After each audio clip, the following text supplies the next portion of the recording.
Tēnā tātou katoa, good evening. The Commonwealth Games could be coming to a town near you.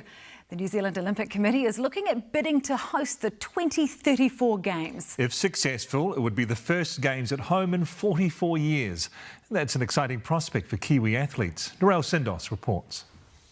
Whether it's the spectacular, the sporting moments or the drama of it all, there's always plenty to celebrate when the Commonwealth Games roll around. Zealand have never missed a Commonwealth Games. Now there's an attempt to bring the party home. This certainly is a bid for all New Zealand. It's not one city that we would be looking at. And I think for us, that feels much more Kiwi. Auckland was the last New Zealand city to host the Commonwealth Games 33 years ago. And it was in Auckland in 1990 that the Kiwi contingent claimed the most medals we've ever won at a Games. But any return to our shores will look very different. It would be a nationwide event thanks to a change in hosting guidelines that mean the Games don't have to be confined to one city. The next obstacle, money. Birmingham showed the world it can be done economically. The final bill, $400 million less than the 2018 event on the Gold Coast, with athletes housed in university accommodation and competing at pop-up venues.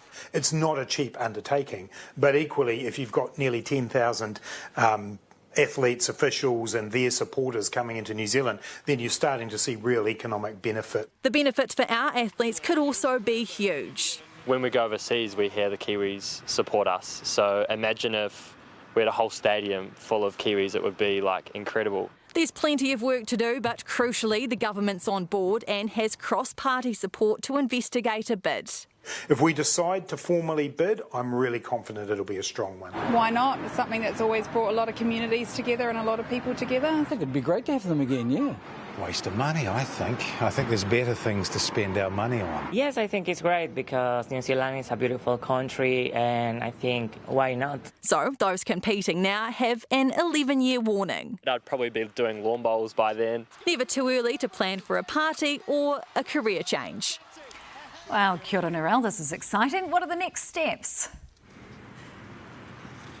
Yeah, that is a very good question, Sam. First things first is the New Zealand Olympic Committee will carry out a feasibility study to see whether or not it's worth submitting a formal bid. So you can expect to see probably a lot of calculators, a lot of numbers to be crunched. The good news is time is on their side. They won't have to submit anything for at least another 2 to 3 years. So it seems like we're in for a bit of a waiting game to see if the Games are coming back. Narelle Sindos there live from Wellington. Tēnā koe.